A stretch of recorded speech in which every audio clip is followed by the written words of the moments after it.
All right, this episode is a Billy of the Week. Me and Sam are so inspired by this one story, this one entrepreneur. I'm almost like slightly intimidated, Sam, by this story. It's like, oh my God, the bar has been raised of what I need to go do. The person who we talked about, I pray this makes it to them, and I pray that they come on the pod. And after listening to this, you're going to agree that we have to get them on. Amen. Also, the last 2 minutes of this podcast, we need you guys to listen. We left you guys a message. Yes. All right, enjoy.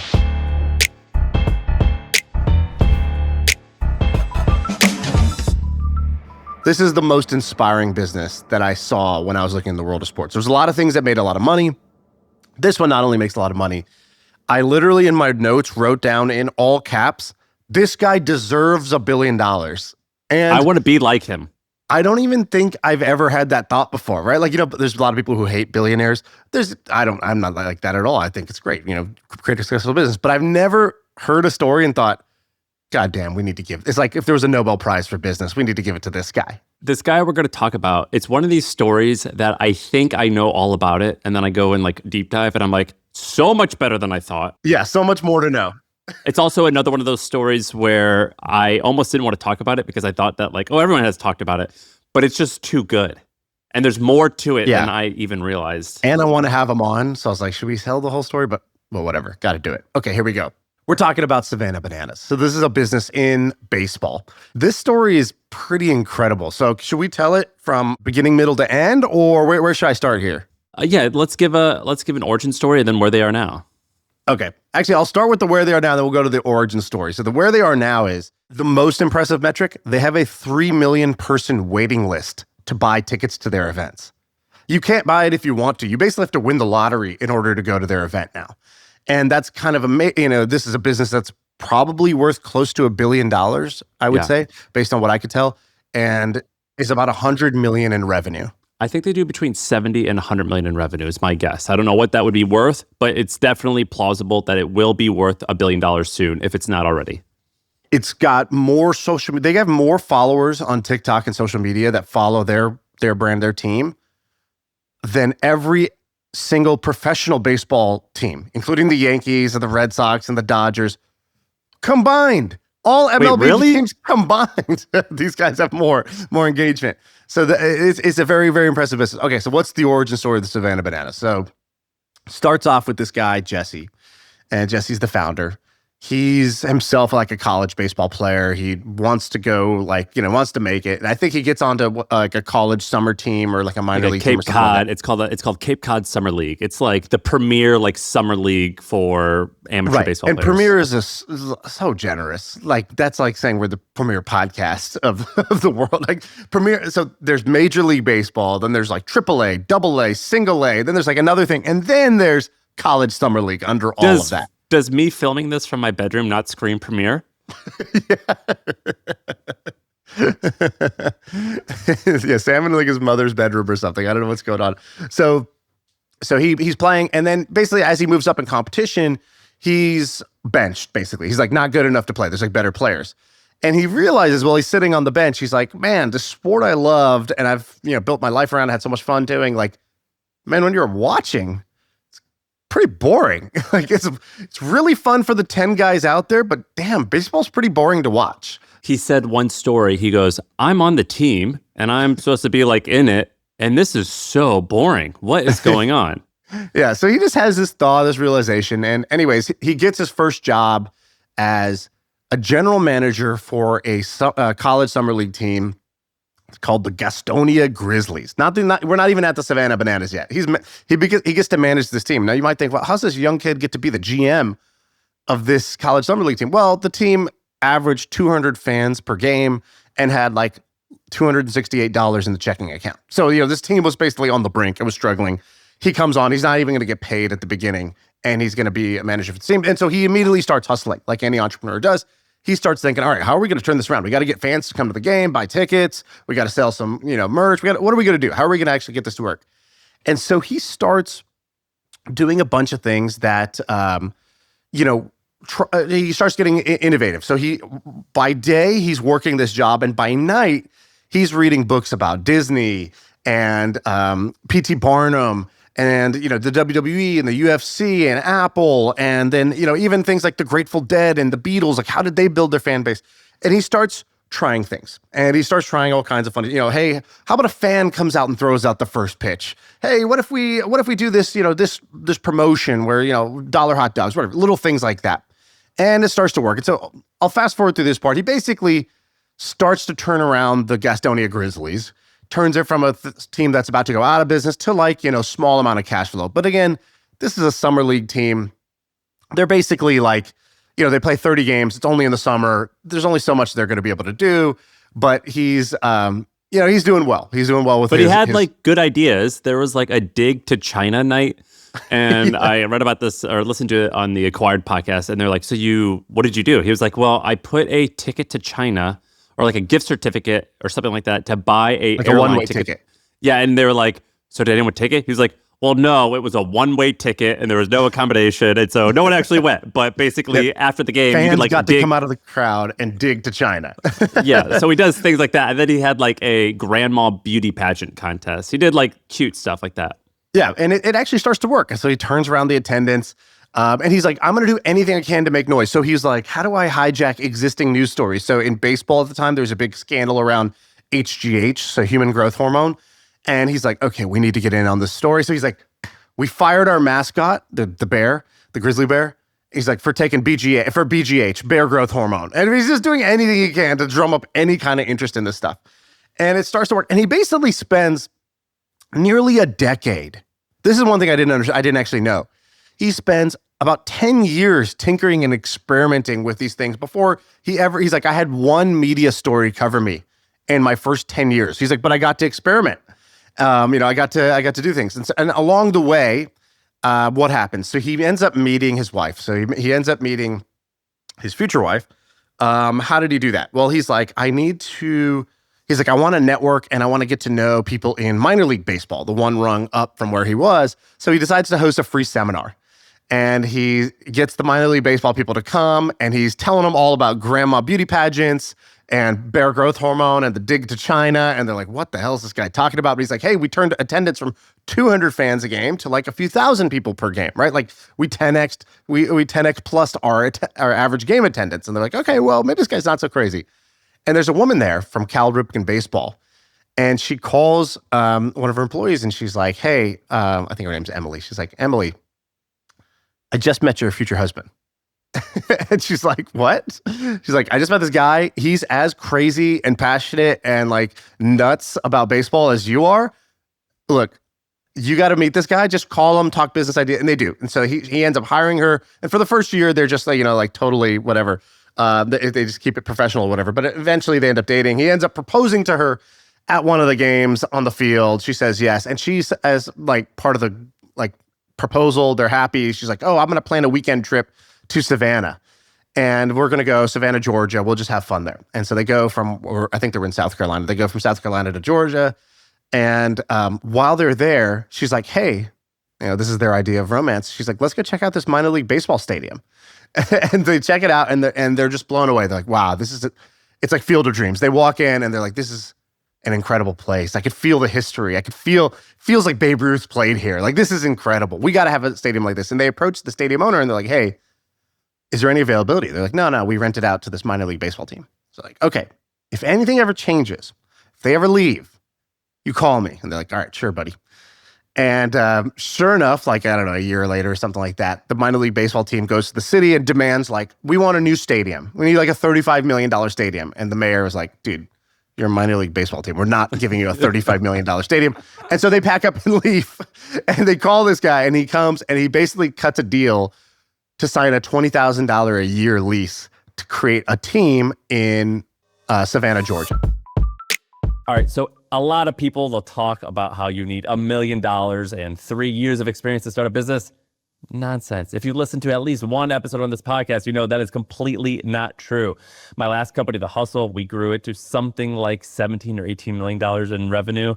I started it with like $300. My current company, Hampton, does over $10 million in revenue. Started it with actually no money, maybe $29 or something like that, nothing. And so you don't actually need investors to start a company. You don't need a fancy business plan, but what you do need is systems that actually work. And so my old company, The Hustle, they put together 5 proven business models that you could start right now today with under $1,000. These are models that if you do it correctly, it can make money this week. You can get it right now. You can scan the QR code or click the link in the description. Now back to the show. Have you been to a minor league game like this? I've never been to a minor. Have you? Yeah, I've been to the Cape Cod League. The games that I've been to say that like you're buying a team, that's like a little ambitious. Like it's very grassroots. It's bleachers. You're missing the things that high school has. My kid is playing. That's a pretty strong draw. That's why I'm going. Go. Right, that's why I'm going. And then college is I go here. It's us. That's we. Minor league baseball doesn't have either of those advantages, right?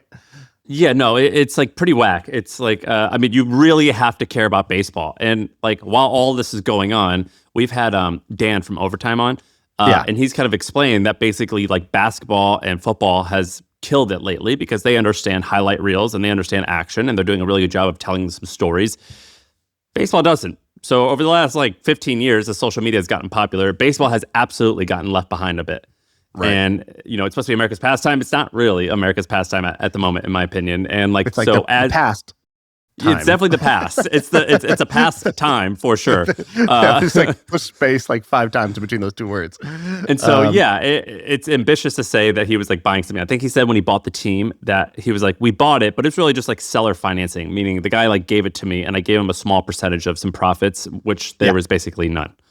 Yeah, exactly. I think that was maybe the first team. And this team, they kind of like, they didn't buy an existing team. They created one as part of like the Coastal Plain League, but they owed the league like a few $100,000 to like start this expansion team basically. But he had a little reputation from the Grizzlies, right? He had something, which is why he was able to convince the stadium to give him the lease and the league to give him a team. But now he's got to make it happen. And so he starts. And it doesn't start well. I think in the first few months, he said he sold literally 2 tickets. And he's like, it was awful. Like, we couldn't give away the tickets. And so he tried to like host a fan event and he like promoted it. He's knocking on doors. He's going on radio and he's trying to promote this fan event for the new team of Savannah. It was called like the Savannah minor league baseball team. It was not called the Savannah Bananas yet. He's like, so few people showed up to our fan event that the conference center, they like didn't even charge me for the food. They felt so bad. Like they felt so bad how poorly the event went. And basically these guys run out of money. So they're on the brink. These guys being the husband and wife. Him and his wife, sorry. Him and his wife, they're running out of money. And his wife is like, all right, let's sell the house. And he's like, what? And she's like, yeah, let's do it. We are all in. And so they sell their house. They move into a garage that's kind of turned into a studio apartment. They sleep on a twin air mattress. He's like, dude, we were sleeping in socks every night. Like, he's like, nobody sleeps in socks. We had to sleep in socks. Air mattress and twin. Yeah, air mattress and a twin mattress. They use all their savings. They just try to keep the team alive. And he's like, I kept going because he's like, I would read books. And he's like, Walt Disney went bankrupt with his like, I forgot what it's called, like Laugh-O-Matic or whatever his thing was called. He's like, P.T. Barnum struggled. Like, this is just our struggle era. Like, this is our struggle season. Like, we will do this. We got to coin that term. This is our struggle season. Yeah, exactly. The pain cave. He's in the pain cave. And he decides, he's like, okay, first thing we need to do is we need to come up with a team name. And so they do. He's like, all right, we're going to go to the community because he's trying to get the community on their side. Community didn't really like them. They had lost their minor league baseball team. And instead they had this like college, like this other team that was like, the Savannah baseball team. And so he's trying to get them on board. And so he has like a naming contest. And a 62-year-old nurse submits the name. And it was mostly names like the Pirates and like just like standard baseball team names, right? Like nothing out of the ordinary. The 62-year-old nurse submits Bananas. And he's like, Savannah Bananas. I like it. And everyone's like, no, you can't do that. He's like, and we have, he's like, we have the Nanas. That's our dance team. It's a bunch of grandmas, the Nanas. And he's like, and then we have male cheerleaders, the Man Nanas. And he starts coming up with all these ideas about like how he's going to use this. And he ends up like, I think he goes to a design agency. Did you hear this part? Like, no. There's a lot of this, by the way, is from the Acquired podcast. They did a great job with sitting down with him. So shout out to our friends at the Acquired podcast.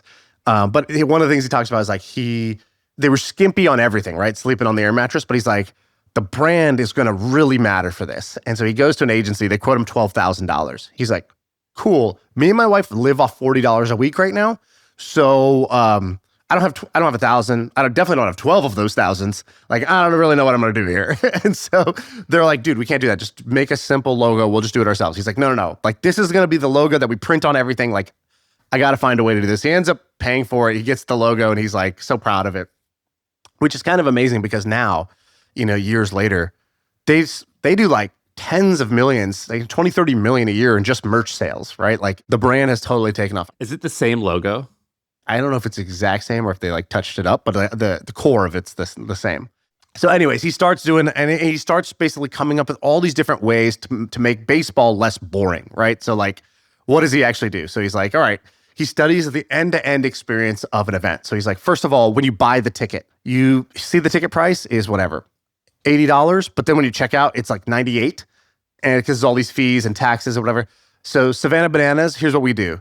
It's a flat $25 ticket, and we pay your taxes. So it's $25 and you pay $25. So, and they pay now millions of dollars a year just paying the sales tax for their fans, which is like kind of amazing. But it says something like about what they represent. And, I think their company name is even called like Fan First, LLC, Fan First Entertainment or something like that. And that became the North Star. He's got this quote where he was like, I read that like in order to get big muscles, you got to like, flex your muscle and work out every day. And I needed ideas. And so I had this thing where I was like, I think he said starting in 2016, right when the Savannah Bananas got going, he was like, I'm going to write down 10 new ideas every single day because it's easy to do 5 or 3 a day. But once you get to 6, 7, 8, 9, 10, you really have to start working hard. And I needed to flex that muscle every day because I needed really good ideas all the time to figure out how to make this great. And I think around this time when he's doing... Let me give you the exact quote on that. So he goes, I started an idea book in 2016. I had 10 ideas a day. A lot are bad ideas. 70, 80% terrible. But you got to work your idea muscle. And by the way, everybody says the same thing. Go listen to the Mr. Beast podcast we did. He's like, every day I would wake up and I would come up with 20, 30, 40 YouTube video ideas. He's like, I just realized that the idea of what the video is about is the most important thing. So I'm going to think of more ideas. I'm going to open up a dictionary, a thesaurus, go to a random page. Whatever word I pick, I'm going to brainstorm it. And on the podcast we did with him, we pulled up a random word generator and we started putting random words, and he started coming up with video ideas on the spot. He's like, I've been doing this since I was 12. Dude, this is awesome. And I think what I didn't realize was around this time when it got going, it was a real baseball team. So they're still playing normal baseball. But then he was like, okay, what all is boring about this? He's like, can you believe that this is supposed to be an athletic sport and you can walk someone? Like they just get to like walk, like they could walk to base. That's ridiculous. Or he said, I brought my stopwatch and I timed how long it took a pitch to like get to, the pitcher to like get going and then for a strike or a hit to happen. And I noticed that the batters can step out of the box. Ridiculous. That took 27 seconds every time. And he like starts like nailing the experience down perfectly because it's sort of like when you own a baseball team, you're like, oh no, it ain't broke. We're not going to fix it. Like, just don't worry about any of that nonsense. And he was like, no, it's all broken. Everything is broken. We have to figure this out.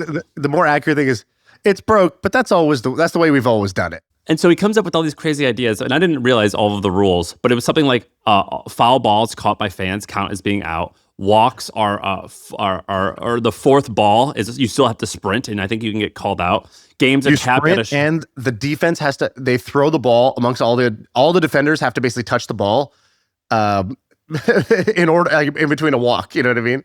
That's crazy. If you bunt, you're ejected because there's nothing wimpier than a bunt.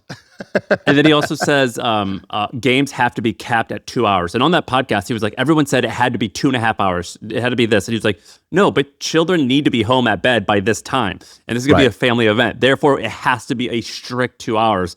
And he called the whole thing, I didn't realize it had a name. It's called Banana Ball.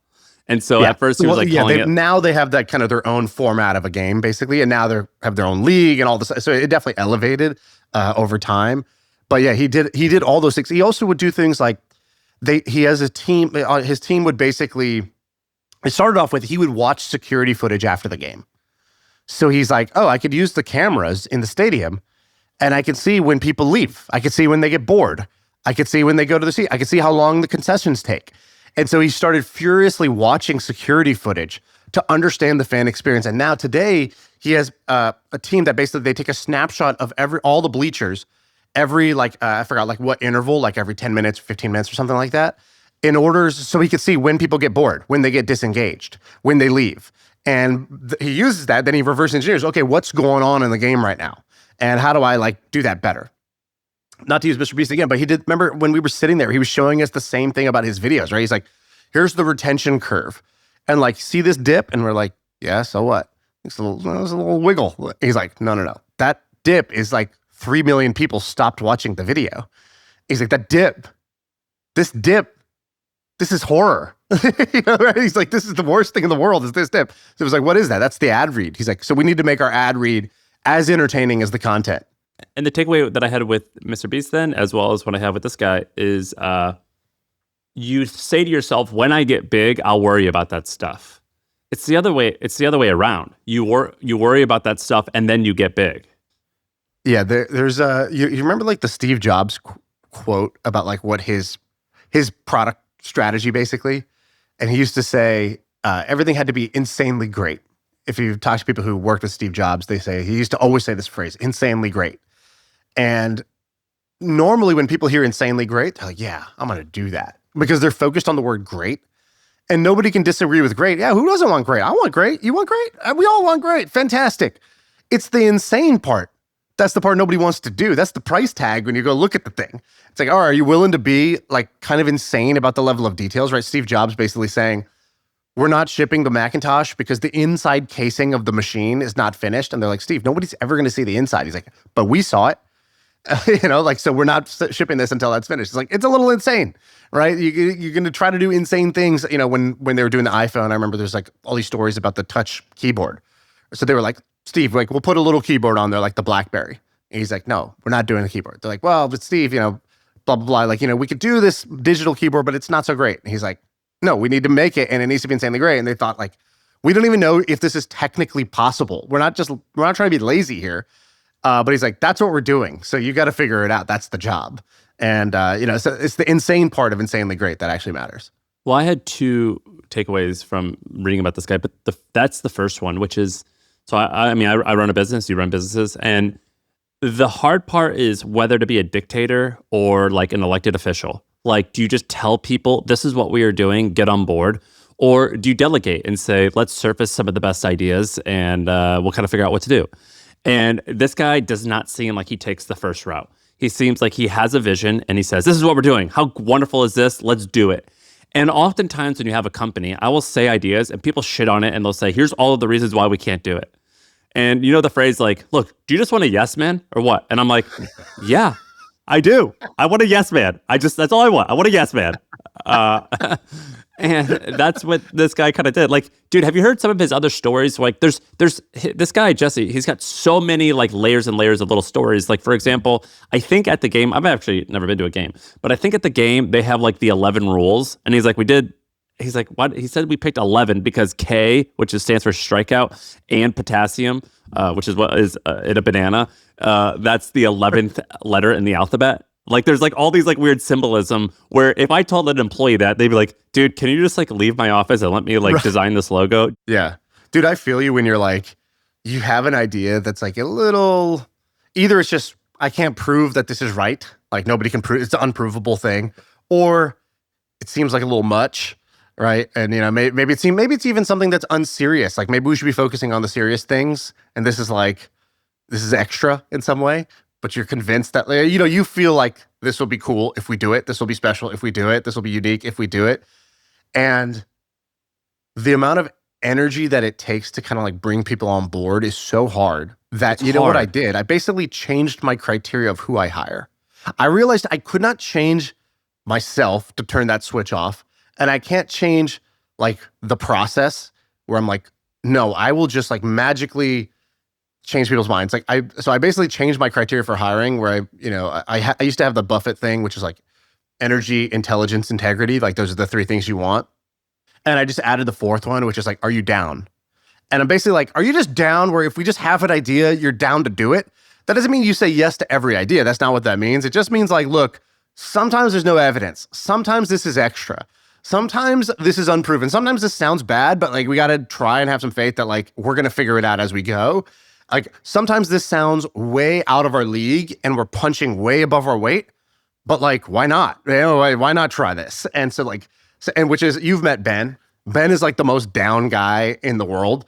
I don't know if you've met Diego, but Diego's the same way, where it's like, there's probably more skilled people than them about like certain tasks. Sure. But I know they're down, which means I can bring a fragile new idea, like a newborn around them, and they know how to raise that baby. They're not going to be like, oh, what is this, right? Like, because those ideas are so fragile that if you know the other people on your team are not down, what happens is it's not that they even shoot your ideas down. It's that you censor yourself. You're like, I'm not even going to bring it up, right? Like, there's a part of you subconsciously, yeah, for sure, that just doesn't even bring the ideas to the table, doesn't have the conviction to say it, because you kind of know where they're at, right? It's like a friend who's easily offended. You're like, I'm just not even going to bring this up because I kind of know where this goes. It's hard to convince people to do stuff just cause. So at a company, like particularly, I mean, obviously in tech, where you're like, show me the data, and I'm like, there is no data, brother. It's just soul. It just feels like the right thing to do, and it's hard to convince people to do that. And in fact, we should have this guy Cole come on the pod and really just talk about management.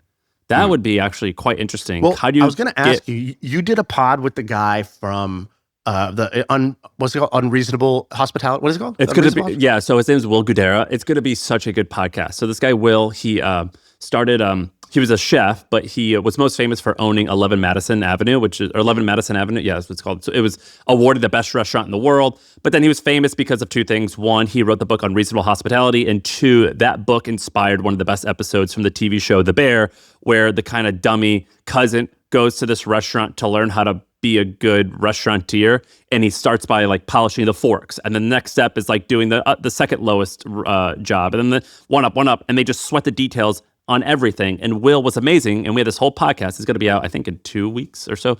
And this whole podcast was about how can tech companies do that. And so his story was he started by overhearing a tourist at his restaurant say, this trip was amazing. I got all this famous food, but I didn't get to do one thing. I just wanted to get a New York street hot dog. And Will, the owner, overheard that, and he ran outside and he bought a $3 hot dog and he chopped it up in a really pretty way and put a pretty garnish, and he served it to the tourists, and they were like mind blown. And he was like, that emotion, that is what we are doing from now on. Right. And so he gave, he had a budget at his company, at his restaurant, to do crazy stuff. And so instead of coming in and giving children's crayons, he would give them an Etch-a-Sketch, and he would have like the Etch-a-Sketch waiting at the table for them. Just all these little small details that people normally forget to do, and he would just sweat the details on them. And that's the idea of unreasonable hospitality, which is to go above and beyond for your customers, which is exactly what Savannah Bananas is all about.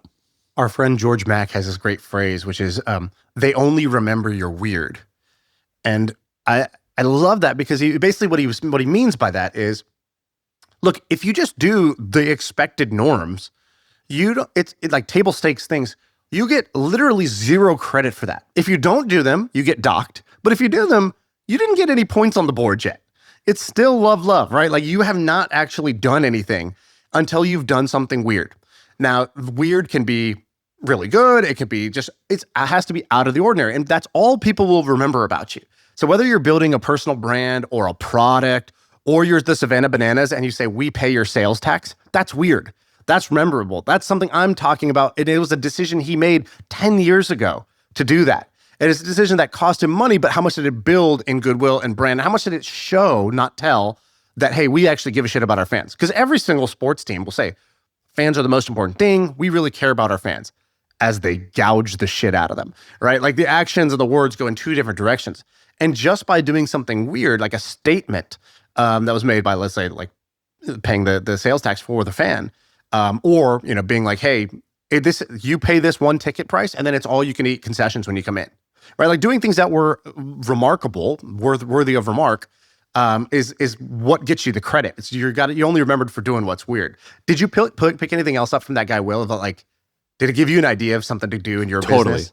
Well, he did a couple. He said, let me tell you two things. He said one thing that was amazing. He said, I forget the exact quote, but it was something like, every mistake is an amazing opportunity to blow someone away, because he was like, people will remember the mistake that you make, and then they will remember you going above and beyond to fix it. But then when he talked about the customer experience, I had this idea, and we're implementing this at Hampton. So at Hampton, the way it works is you apply to join, and 3 days later, we'll review your application and invite you if you are on paper, if you are in one of our cities and you have the revenue threshold, we will send you an email and say you can sign up to interview with one of our folks to see if you're any good or a good fit. And so we had this idea, what if everyone who applied on Hampton, which is dozens and hundreds of people a day sometimes, what if within 10 minutes we phone call them and say, I just saw your application come through. Here's the process. I just want to let you know we see you. And this isn't just some form that no one pays attention to. I see you. I'm going to take great care to like handle you. You may not get in, but like I'm here and I pay attention. And so that's an example of what it inspired me to do. But the idea that Will had that really inspired me was how you train your staff. He was like, I just have to train my staff like crazy to care about this stuff. And he's like, basically, I'm like a propagandist where like I have to repeat the same phrases over and over and over and over again to get them to buy into these ideas. And so this is where the idea, it's so funny you said insanely great. That's the exact same thing with unreasonable hospitality. He was like, everyone likes hospitality. Right. But the unreasonable part is the hard part. And so that was actually really cool. That was actually really wise of you to catch that insane part. That's actually the brilliance. With him, it was unreasonable. And so this is like the part that we're actually describing here with Cole, which is like, it's easy to say these crazy ideas. It's actually hard to be wacky enough to like follow through on all of them. Yeah, Dan Porter, who's probably our closest friend who does this, who's like actually done this, and he did it with Overtime. When he was on the pod last time, I don't think you were there, but he said a very similar thing. He goes, if your strategy is something that everybody agrees with, it's not a strategy. So he's like, anybody's like, we're going to have great customer service. He's like, cool. You and 100 other companies in your space would all agree that's a good strategy. So he's like, it's therefore not a strategy at all. He's like, you have to have something that people would disagree with. So he's like, for example, for Overtime, in the first year, we replied, I think, to 1 million comments on social. He's like, that's a strategy that people would disagree with. Some people would say that's a waste of time, right? Like people would say like, that's not worth, and he's like, I was doing it myself, the founder, the CEO, like that is a strategy you could disagree with. You could say that's stupid, that's foolish. And he's like, it doesn't have to be that it is stupid or foolish. It just has to be not something that everybody already agrees is the thing to do. And so, same thing, unreasonable, which is like, yeah, we all agree that we should have great hospitality. How many people would agree that we should be listening for when the guy says, oh man, my flight's out tonight and I haven't tried the New York hot dogs. I really wanted one. To then be like, leave the kitchen, go get a hot dog from a street vendor, come in, break the food code, cut it up, serve it on a dish. That's the part that others I wouldn't even think of, let alone, and definitely wouldn't institutionalize as like part of their core strategy to do things like that. And Will gave a really tactical bit that I would be curious to hear Cole's opinion, the founder of Savannah Bananas. I was like, okay, so walk me through the profitability of this. Like it sounds like you're just like Cole. Is that his name? Is his name Jesse? Jesse Cole. Jesse Cole. Last name. Sorry. You're doing the last name thing. Got it. Not on purpose. I wasn't trying to be that cool. Jesse. His name's Jesse. Jesse Cole. He had 2 last names or 2 first names. Will said something. I was like, Will, how much of your money do you spend on this? He was like, well, I basically allocate 5%. So if I'm a 20 margin business, I'm willing to go down to a 15% margin business. I'm gonna use that 5% to do wacky stuff. And I anticipate that it will take most companies 6 to 12 months to make that money back and for it to prove to be profitable. And so I'd be curious what this guy says. Did it take 12 months to become like some of these weird norms that he was trying to create within his organization? Did it take 12 months for the customers to catch on and for that story to get out to people and then to start coming back via more tickets? I mean, how do you measure showmanship? Because this guy's pure showmanship. And if anyone listens to this podcast, me and Sam, we appreciate good showmanship. And that's what literally this guy is. He's like a modern day P.T. Barnum. So where are they now? So they're at like what, 100 million in revenue? And they're like, I live in Manhattan and one of their buses drove by yesterday. Give you a sense of what's going on. So yeah, the revenues, let's call it like our estimate, somewhere between 70 and 100 million. I believe that the company is probably worth 500 million to $1 billion. They own 100% of it. If you just take their so last year, 2 million people came to their games, 2 million fans. So it basically doubled. It went 500K, 1 million, 2 million. This year should be over 3 million. If you just take the lowest possible ticket price they could have, $25, which their normal tickets are 35 to 40, but if you just take the lowest ticket price, $25, 2 million, that's 50 million in just ticket sales. Then you have tens of millions in merch. They have a 3 million person waiting list. They are now doing a world tour. So it's been up till now just like kind of a North America thing. But they've been, they went from like these minor league stadiums to doing the biggest ballparks in the country. I mean, in a 2-day span, they did 150,000 people watching their games. Like, it's insane what's going on. Like, we talked about Savannah Bananas 2 years ago, 3 years ago. It wasn't this. And he started this thing, I think he started with the Gastonia Grizzlies or whatever, like in 2008 or something like that. Like, it's been a long time that this guy's been doing this, which is why I had in all caps, this guy deserves $1 billion. You do what he did, you deserve $1 billion.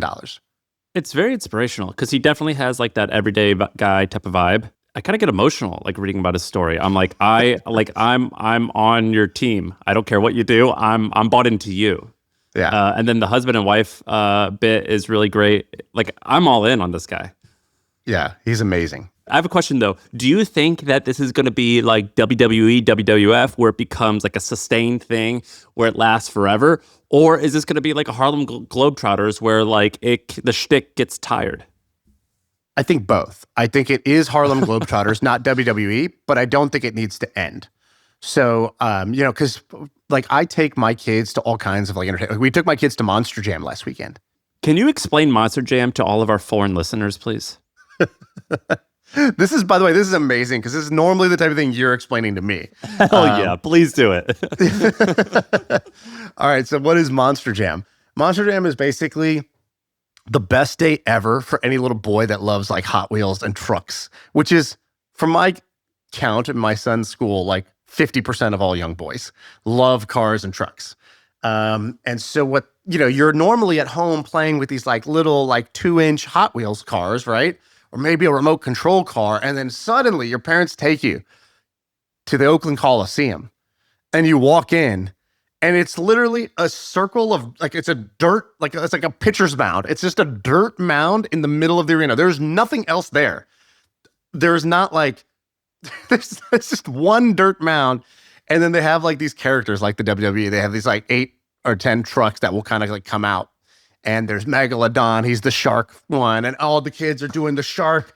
Yeah, Megalodon. Dude, I was doing the Gravedigger for Halloween once. Yeah, my son has like a Gravedigger thing. And I mean, Gravedigger's like their Undertaker. So he's like their like star thing. And they basically, the trucks come out and they're, like 2 times the size of a Hummer, I would say. Like maybe 3 times. I don't know. It's not that big. It's like, big, but not that big. And they basically do tricks. And trucks like that can only do so many tricks. It's like they went on their back wheels. They went on their front wheels.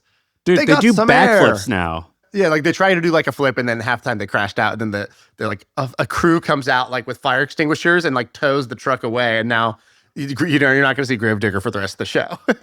But they have like guys come out on like dirt bikes and do tricks, which are way cooler as well. So it's this 2-hour family event. You get your kids, what's it called? Like a snow cone, popcorn, and they get to see crazy trucks. And they're sitting there with the earmuffs on because it's too loud. And then they leave and you buy the merch or you buy them a car and they're like super happy and you're out $400. Okay, so that's what Monster Jam is. Dude, today. a Gravedigger, when he goes, it rattles your soul. That's how loud it is. Like, it's not just a loudness, it's a feeling. Dude, that's I had the headphones on too. It's so loud. You the kid. You feel it. It's like a train when it goes by you. Like you feel the rattle. It's amazing. And I'm just Googling it. So I'm just, it's grain of salt. But I think it says it sells 4 million tickets a year. There's no way. Is that true?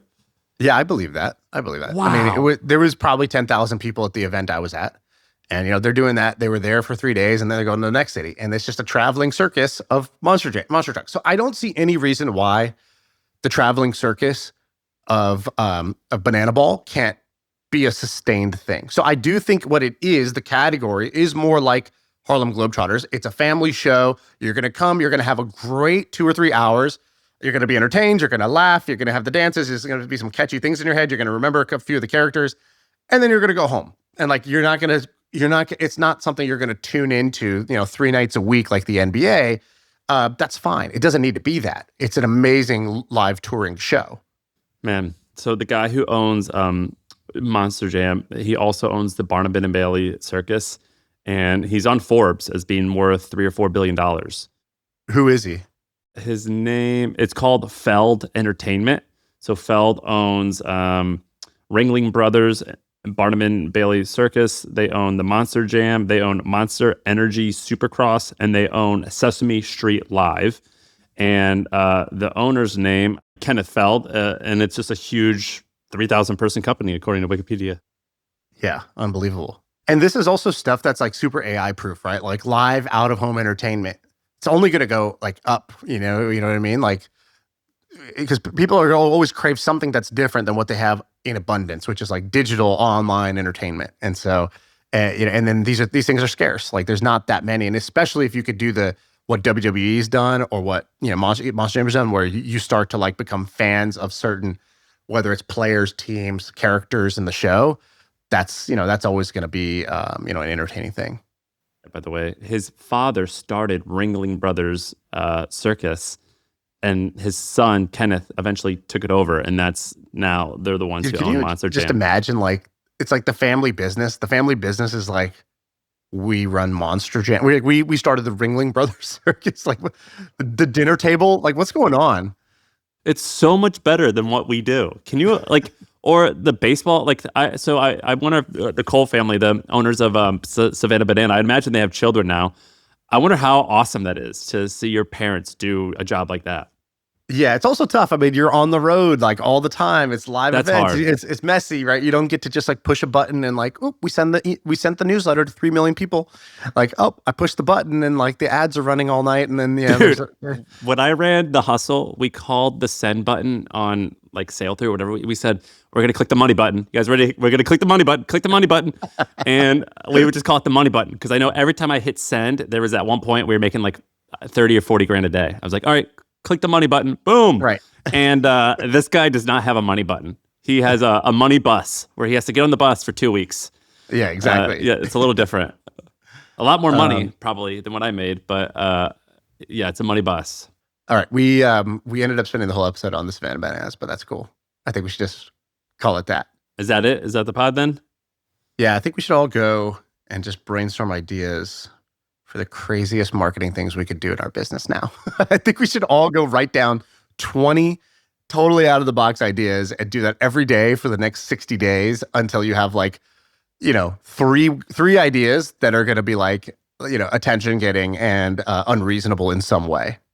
And here's all right. So we did this thing called the Gentleman's Agreement, by the way, where people would click like on our YouTube page if they've ever watched more than one video of ours, and right, yeah. that was the way of paying it forward. I have a request, Shaan, for our listeners. You and I have we'll do a 2-part one. The first is if you have a connection to Jesse Cole, I want him on the pod. We want him on the pod. I don't have any connections to him. Do you? No. Yeah, so I would love to get him on the pod. If you can help us get him on the pod, we will. That's you fulfilling the Gentleman's Agreement, and we will thank you. But I think we got to do a second one now with Spotify, right? Yeah, so people don't know this because you're busy, you have lives, and you eat food and you sleep. But we doubled on Spotify last month. Spotify is growing like crazy as a podcasting platform, and it used to be like 5% of our streams. Then it became 10% of our streams, 15%. It's like 25, 30% of our streams now. It is growing. It is exploding. We added our video to Spotify. So if you have Spotify, you can watch the podcast there. There's comments there. We're replying to comments. And we're really investing in Spotify. We think Spotify is kind of amazing for this. And we would love to grow more on Spotify. And so if you like to listen to Spotify, if you listen to music on Spotify, if you got a Spotify account, get on there and just type My First Million and click follow. It's just a follow button. It's totally free. Nothing else. But you will have reserved your space in the Gentleman's Hall of Fame, which we are creating. And here's what we'll do. The Gentleman's Hall of Fame. I didn't know where that sentence was going. And I just a Gentleman's let it run. Hall of Fame. It's going to, in my head, when I think of a Gentleman's Hall of Fame, it's a little bit different than a bunch of nerds clicking a button on their Spotify. We're creating a gentleman's club, you might say. A Gentleman's Club. I thought it was going to look a little different than just a bunch of neckbeards clicking like on Spotify. But also, leave a comment on Spotify for this episode, and we'll actually reply to all of them, so long as it's not like 5,000. So as long as it's less than 5,000, we'll reply to every single comment, even if it's just like, "What's up?" Just say. Hold on. Would Jesse Cole say, as long as it's less than 5,000? Were you listening to the podcast, sir? What kind of not Savannah worthy comment was? It's not called reasonable hospitality, Sam. It's yeah. We're gonna tiptoe our way in. This was me getting in the pool at the pool party this weekend, and half an hour in, I'm still under the nipple line, and I'm just like, hey, I just take my time, okay? I just need my time to get in. I will get in. Okay, every comment. Seriously, make a comment on Spotify, because that actually signals we're testing something. Now we need to blow past 5,000 just so Sam gets to taste this. That signals that you're listening on Spotify, and I think it's going to make us go up in the rankings. I think last week or 2 weeks ago, I think we were the 35th or something most popular podcast in the world on Spotify. All categories. All categories, not just business. And so we're gonna game the system in front of everyone. So just comment on Spotify and we'll reply. All right, that's it. That's the pod.